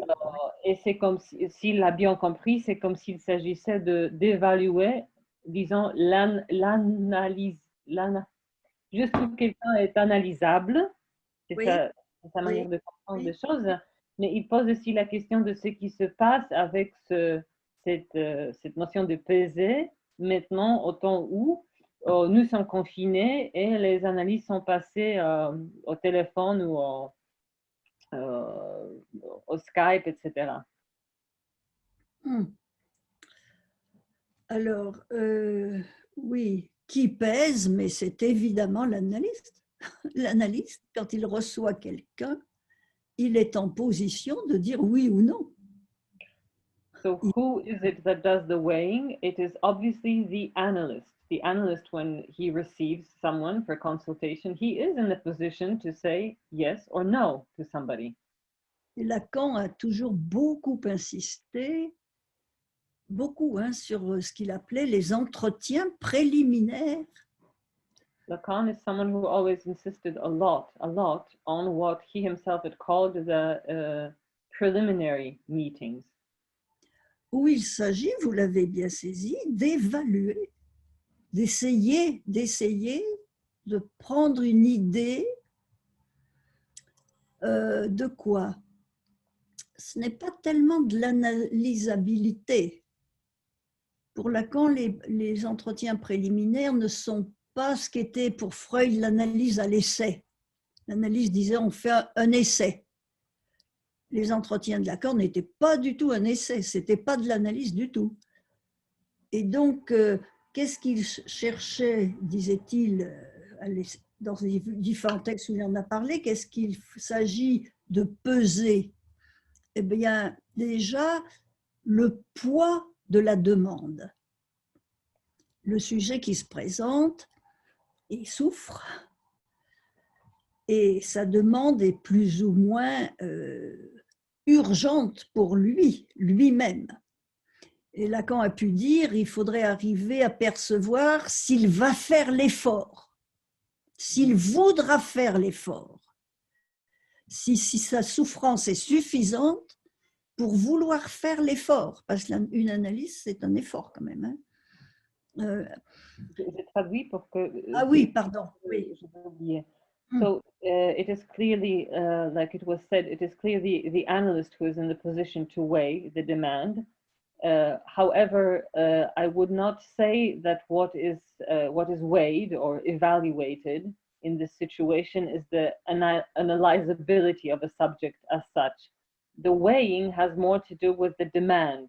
It's about weighing the demand. It is about the question of deciding whether somebody is going to be able to make that effort.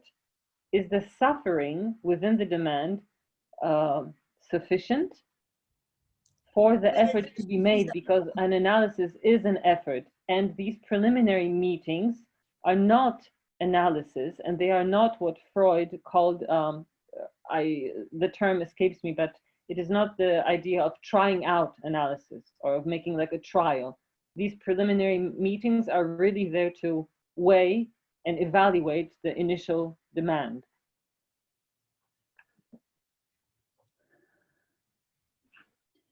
J'ajoute que tous les cliniciens qui reçoivent quelqu'un évaluent, qu'ils le reconnaissent ou pas. I would say that all clinical practitioners evaluate when they receive someone, whether they realize it or whether they acknowledge the fact that they evaluate or not. Still, all clinicians, clinical practitioners do it. Il évalue si c'est une demande d'analyse ou simplement une demande d'amélioration thérapeutique. They gauge this question of whether the demand is a demand for analysis or simply a demand to feel better, a demand for therapy, a therapeutic effect. C'est tellement vrai que, enfin, je ne sais pas chez vous, mais en France, il y a tout un thème qui s'écoute dans un certain courant pour dire que les sujets d'aujourd'hui dans le capitalisme, leurs demandes ne se prêtent pas à l'analyse. Ça, si ce n'est pas une évaluation.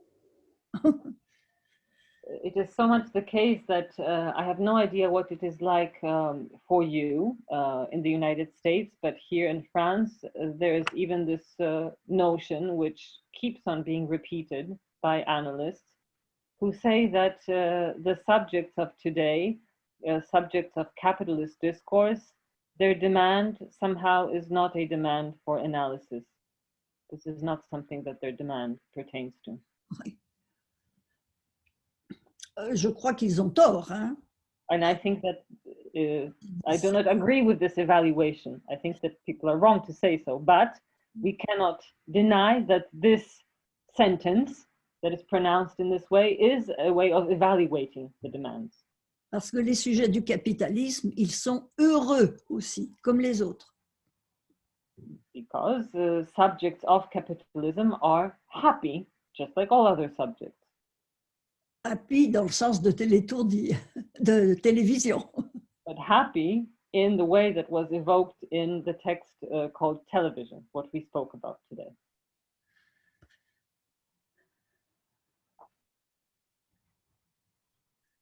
So we have another question from Daniel Rodriguez Barrios. Yes, hello. Thank you so much, Ms. Soler and Sarah, for this wonderful presentation. I have a brief question about the question of love.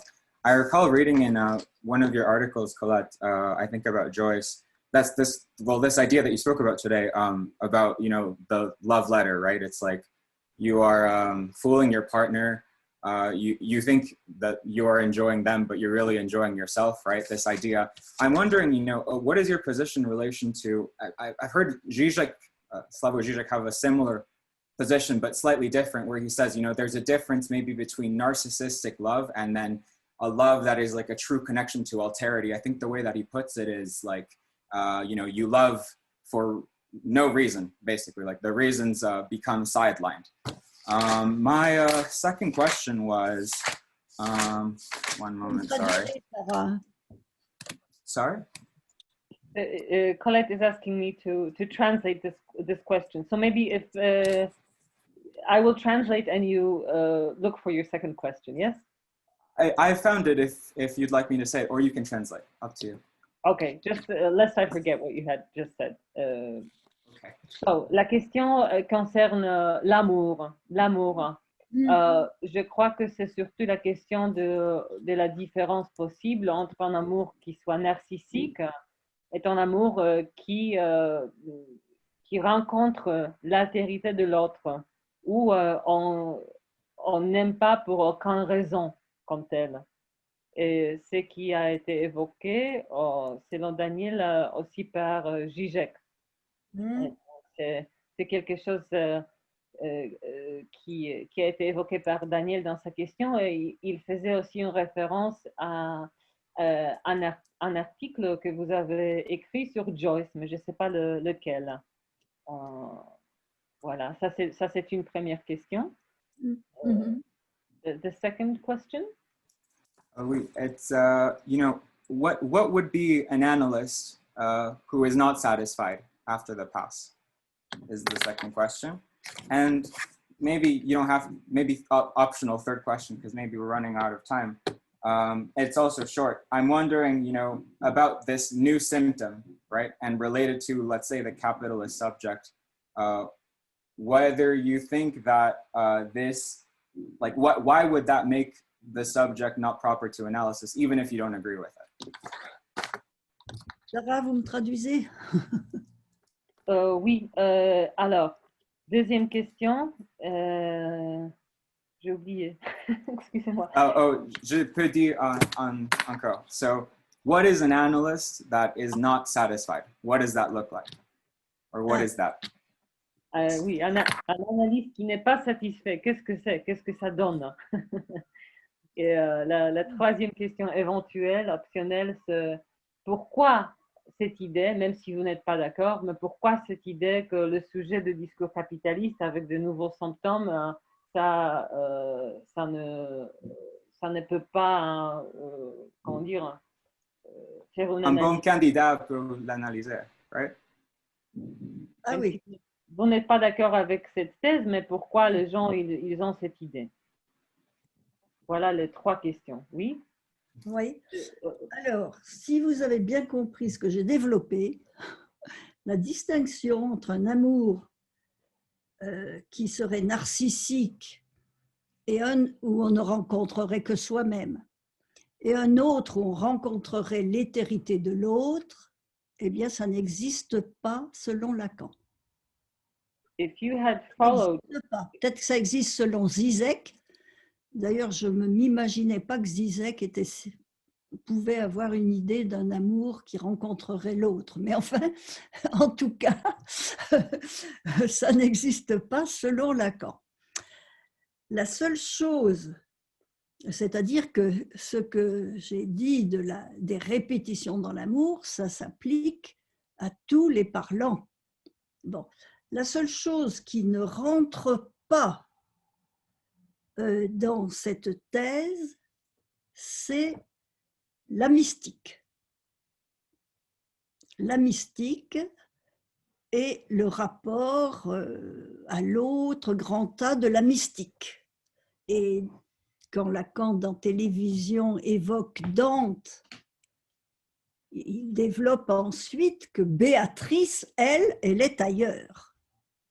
Elle n'est pas dans la question de la répétition du sujet que nous connaissons tous, disons, quand on n'est pas mystique. Donc, voilà, seulement des mystiques, maintenant, on n'en trouve pas beaucoup, hein, surtout pas parmi les sujets du capitalisme. Alors, un analyste pas satisfait. traduis votre première réponse. Hein? Ah oui, vous traduisez. So to translate the response regarding the first question about love, Colette says that if one had followed the argument of what she presented today, then one would know that there is no distinction between a love that would be narcissistic and a love within which one loves only oneself, and a love that would encounter or allow for an alterity of the other. It would be surprising if Zizek had such a notion of a love with the alterity of the other, but in any case, it is not something that Colette proposes, that there exist these two kinds of loves. The only kind of love, or the only kind of a case which does not fall under this scenario of the repetition of the subject and an encounter always repeated of a loss of the self, is the case of the mystic, with the reference to the big other. So the mystic, that is something we also find an example of when Dante is quoted, and when he speaks of Beatrice, of Beatrice, Lacan says, as for her, she is elsewhere. She is not within this story of the repetition of the loss of the subject. But mystics are not something that we find a lot of among subjects of capitalist discourse today. Alors, sur la deuxième question, comment un analyste pourrait être insatisfait? Vous voulez dire, je suppose, comment, s'il n'a pas trouvé la satisfaction de la fin, il peut être analyste? Est-ce que c'est ça qu'il demande? So the second response to the second question concerns how the analyst who had not found the satisfaction could be an analyst. I suppose this is the question. Oui, alors il faudrait que je vous donne toutes les références. C'est en 73, introduction à l'édition allemande des écrits, aussi le début de Télévision, et vous verrez que Lacan dit que pour fonctionner comme analyste, il ne faut pas grand-chose. Well, I would have to give you a whole series of references. From 1973, there would be the postface to the German edition of the Écrit, and other places where Lacan basically gives us the idea that in order to function as an analyst, not much is required, not much is necessary. Il peut ne pas avoir d'enthousiasme, il peut ne pas avoir de désir de savoir, il peut ne pas savoir qu'il est l'objet de l'analysant. An Mais analyst, in order to function, could function without enthusiasm, without the desire for knowledge, even without knowledge, even without knowing that he is the object for his analysand. mais il suffit qu'il y en ait qui s'analysent avec eux.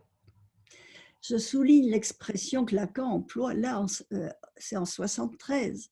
Ce n'est pas l'analyste qui analyse les sujets, c'est les analysants qui s'analysent avec un objet analyste. Because this is something that he says in 73, and I underline this, what is enough is that there would be one that analyzes himself with him, because it is never the analyst that analyzes a subject. It is always somebody who analyzes themselves with an analyst. Il va même Lacan jusqu'à dire les analystes, ceux qui se disent tels. There is even the moment where where Lacan says that an analyst is the one who calls himself such. Et je l'accorde de ce fait. And je l'accorde of. Je le reconnais. I recognize this fact. I recognize that this is so. Dès lors qu'il y en a qui s'analysent avec eux. From the moment that there is someone who analyzes themselves with that person. Et quel que soit leur courant doctrinal, lacanien ou pas. Whatever their doctrine is. Va très loin là. This is also important. Whatever the doctrine that orients them is, whether it's Lacanian or not. Il faut tenir compte qu'il disait ça en 73. I would like to know. Je ne sais pas s'il dirait la même chose. Parce que la psychanalyse et la psychothérapie et la psychologie se sont tellement confondues que ce serait peut-être différent. Je ne sais pas. He said this in 1973. I don't know whether now he would have said the same thing, because psychotherapy, psychoanalysis, different kinds of analysis have become so confounded with, mixed up with each other that I don't know. But in 73, this is what he said. Alors, troisième question, je vous réponds. Bien sûr que les sujets du capitalisme restent analysables comme les autres. I sustain that. Pourquoi? Ben parce que, comme je l'ai dit, tous les symptômes, ce n'est pas n'importe quel symptôme qu'on analyse. On ne retient pour l'analyse que les souffrances qui font signe du sujet décomplété. Et donc, when it comes to the question of the symptom or the subjects of capitalism, of course, I think that they are just as analyzable as any other subject. Why? Because whether it's a question of new symptoms or not, it is not so important. We do not take every and any symptom into analysis. We only take that part of the symptoms or that kind of a symptom, which are a sign of a subject which is lacking. Donc, si on sait reconnaître les symptômes, signes du sujet, on va faire entrer en analyse les sujets qui sont dans le capitalisme, comme les analystes d'ailleurs sont dans le capitalisme.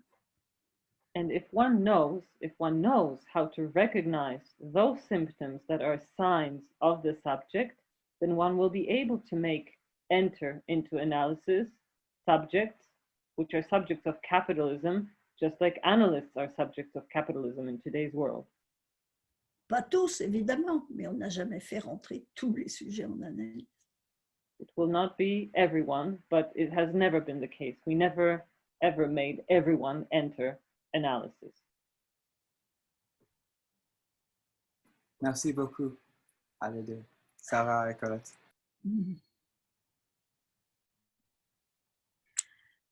Colette, I see we have one more question. Would you like to take it? Yes, sure. Ah, yes, sure. All right, so we have a question. Problem of clock. Yeah, you're still working. Okay, so we have a question from Daniel Tutt. Thank you, Deborah. Mhm. Hello, everyone. Thank you to the translator, and thank you to Colette Soler for such a tour de force of a lecture. You spoke about the theme of accident in reference to beyond the pleasure principle. And one of the things that was interesting about this to me was you said that an Lacan Said will come in to the therapeutic exchange with a scene of an accident, which is similar to the scene that Freud talked about of the soldiers, which does not bother them in their everyday repetitions, but that analysis brings it out. And I wanted to ask if you could speak a little bit more about this other scene of the accident today, because I think in Freud's time, it was, with the examples that he gave, it was maybe more clear. But could you speak about this other scene of an accident which is not even located in the subject's own experience, but which is located in their parents or even before? And then finally, I wanted to ask a slightly technical question, which is how many generations of the accident going back does Lacan affirm? I believe he said there's 2 or 3. So how do you think of that much wider terrain of the familial and the ancestral location of accidents for the Lacan Said? Vous traduisez, Sarah, parce que cette histoire d'accident, je ne l'ai pas comprise. Alors, oui, pour condenser, Daniel, il pose la question qui concerne l'accident, le rôle des accidents. Et quel sens l'accident? Pardon? Quel sens l'accident? Est-ce que c'est au sens de la tuquée, du hasard, ou est-ce que c'est au sens il y a un accident dans la rue? What is the way in which you, Daniel, understand the notion of an accident? Do you speak of something which pertains to chance, something that happens by accident, as we say in English, or do you refer to accidents such as things that can happen, let's say, a car accident? No, I was thinking of a more deeper malady that would infect a family, like a sight of a profound violation or crime or oui. some kind of irreconcilable event, which is not of the subject's experience, but precedes them. Yeah. And I just wanted to get a sense of the temporality of that preceding set of familial accidents, which also determine the very composition of the subject. Oui. Donc, il faut que je traduise, non, vous avez compris. Quel est la rôle donc, des accidents, mais des choses, oui, des accidents traumatiques, de violations, des crimes, mais qui n'ont jamais concerné la vie d'un sujet comme tel, mais qui passent par des générations. Jusqu'où combien de générations peuvent compter pour la temporalité d'un sujet? Oui, alors, bien sûr, le mot accident, là, on voit qu'il est équivoque, justement. Il peut arriver, je disais que le traumatisme générique, appelons-le le traumatisme générique, il prend une forme particulière pour chaque sujet. Mais au traumatisme générique s'ajoute dans la vie des choses qui peuvent arriver dans l'histoire, on va dire, de la famille. Des traumatismes qui sont arrivés, alors vous dites inceste, maladie, guerre, bon. Alors, quel est le poids? Comment on va les appeler pour pas faire de confusion? Okay, I translate just to not lose your argument. Oui. So I see already, Colette says, that there is an equivocation in the very word accident, because let us say that there is the trauma that is generic. There is a traumatism which is generic, which has to do with the very coming into being of the subject as such, structural, we could say. And on top of that, or to that generic kind of traumatism, valid for each subject, different historic accidents can add themselves. Things that happen within history, within the history of a family, things that you have evoked, such as possibly incest or war or a disease. So how can we articulate those two without maintaining the distinction, but also not to feed any confusion? Oui, par exemple, vous pouvez avoir un sujet dont la famille grand-parentale a été exterminée dans la dernière guerre. Ils ont été dans les camps, il y en a un qui a réchappé, d'autres qui n'ont pas réchappé. For example, you could have a subject whose grandparents had been exterminated in the Second World War, or maybe one of those grandparents had escaped and another did not manage to escape. C'est un cas très fréquent, il faut bien dire, depuis la dernière Grande Guerre. Bon, donc, vous pouvez avoir des familles dans lesquelles il y a eu un crime. Un oncle qui a tué sa femme, j'invente n'importe quoi. And there could also be the cases of families within which some kind of a crime had taken place, such as, let's say, an uncle who had killed his wife. I'm just saying whatever right now. On peut dire que tous ces événements, appelons-les des événements propres à cette famille, parviennent, touchent les sujets, quand il y a transmission de parole du moins. Hein. And let us say that all of these events, and let us call them events, they are something that will touch the subject once they are actually transmitted through speech. If they are spoken of, they will touch the subject. Généralement, ça produit chez les sujets un travail de pensée, tout un travail de pensée par rapport à ce qui s'est passé. Et puis, est-ce que c'est déterminant? Le sujet se demande si ça a eu des effets sur lui. Il se le demande lui-même.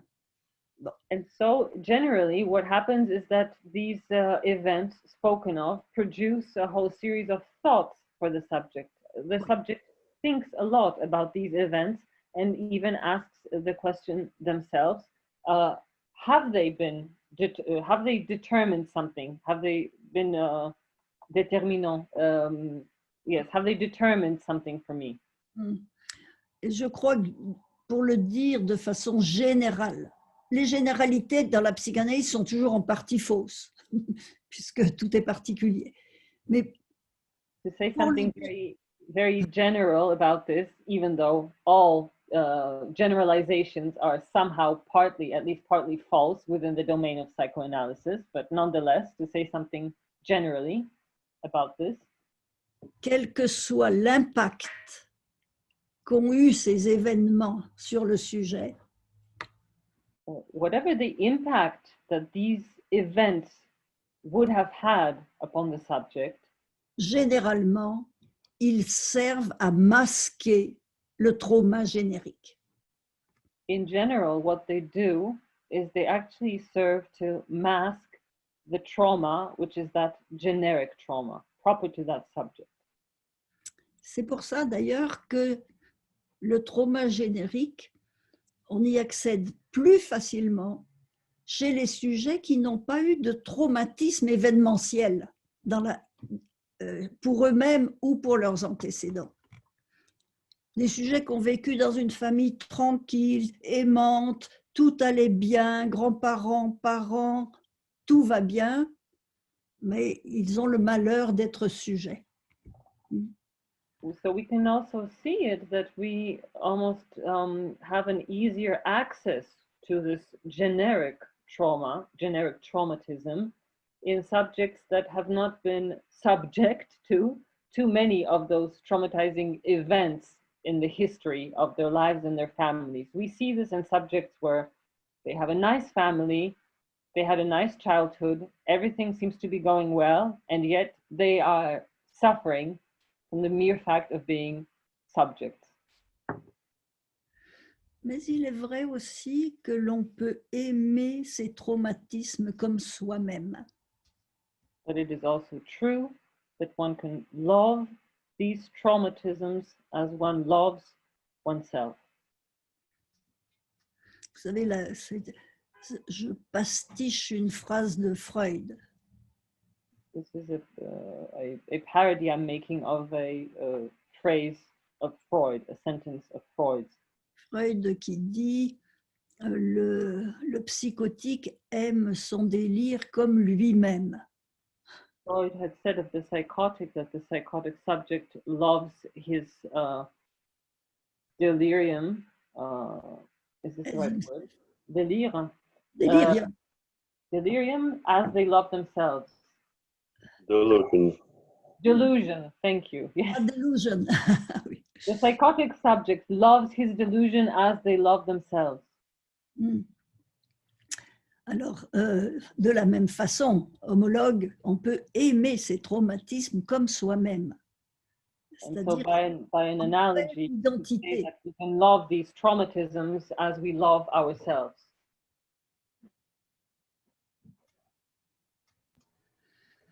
Thank you very much.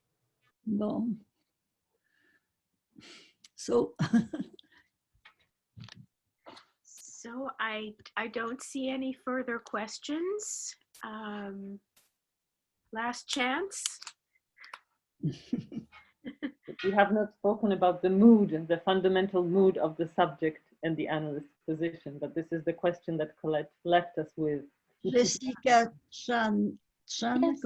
May I ask a quick question? Colette, when you were responding to Macario, did you say the only thing one can be guilty of is giving up on one's desire or giving ground to one's desire?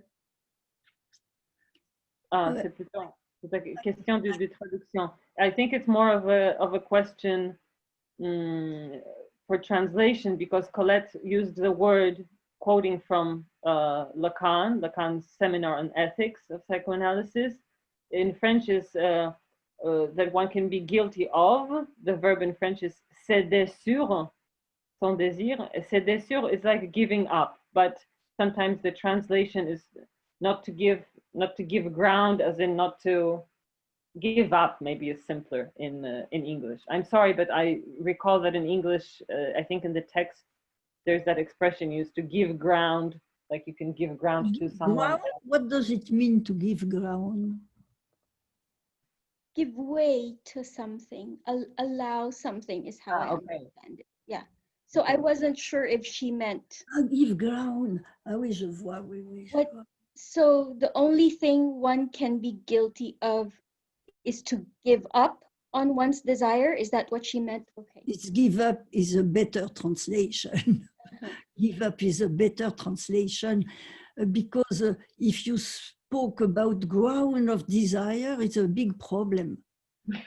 Because desire, I don't know if desire is a ground. S'il vous plaît, il y a autre question, mais il faut voir tous les 4 écrans pour voir tous les gens. Il y a quelqu'un d'autre qui a une question. Merci beaucoup. Mais les questions, elles viennent devant. Enfin, je pense, hein, on les voit les questions sur le, même si ils sont sur d'autres écrans. Lucille, même si les personnes sont sur d'autres écrans, ils demandent la parole, on voit leur parole demandée. Oui, oui, oui. Par contre, il est possible que certaines personnes n'arrivent pas à lever la main.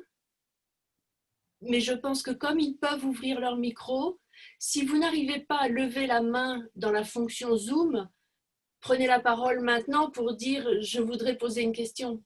Mais il faut traduire en anglais peut-être.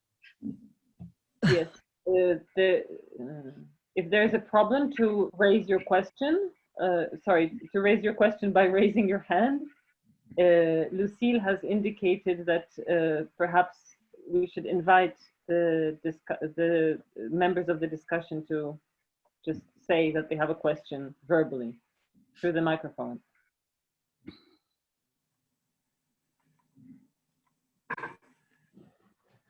So, no question. Il n'y a pas de plus. Merci beaucoup, Dr. Soler. J'ai une question, mais... Ah, Sarah. Vous l'avez mérité.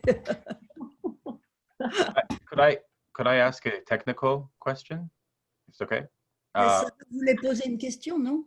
Oui. So I just wanted to ask a question, if I may, towards the end, because it's not a technical question, something that relates to the question that Colette had asked towards the end of her lecture. It is a question she had left us with, but I wanted to evoke it about the fundamental mood of each subject, something that is most singular to each subject, and what the analyst has to do with that, or faced with that fundamental mood.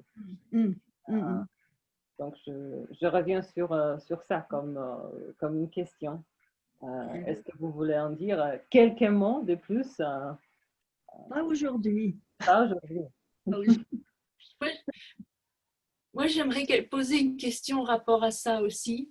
C'est cette question de la différence entre l'analyste qui n'est pas satisfait, enfin qui n'atteint pas la satisfaction dont on a parlé précédemment, et cet analyste qui a atteint la satisfaction.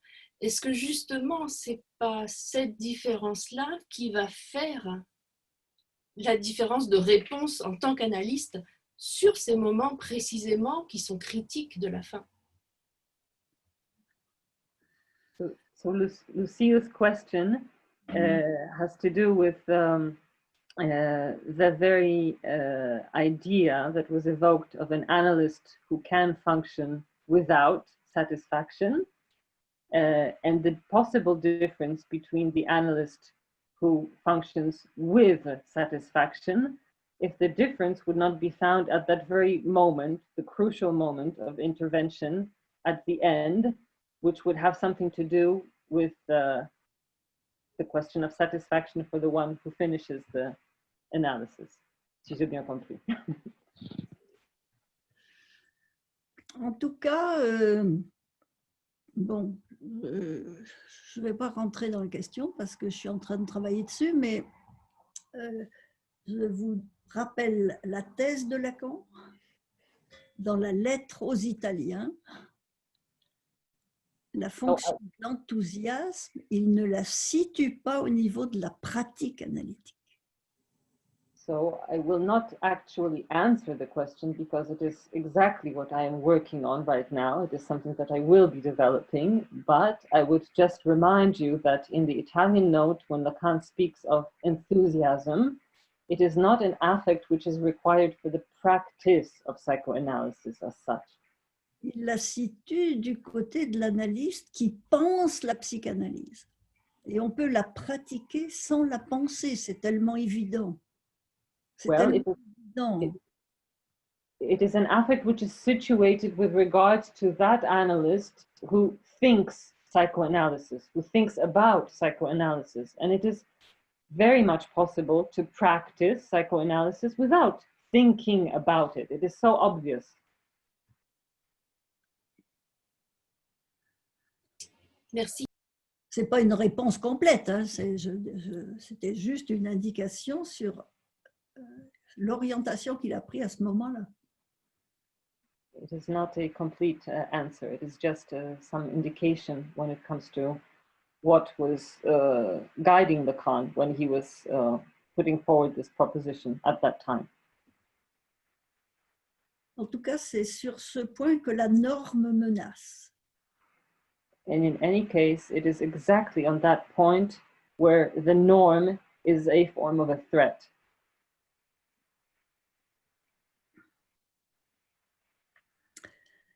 Bon, chers amis, So we will stop here.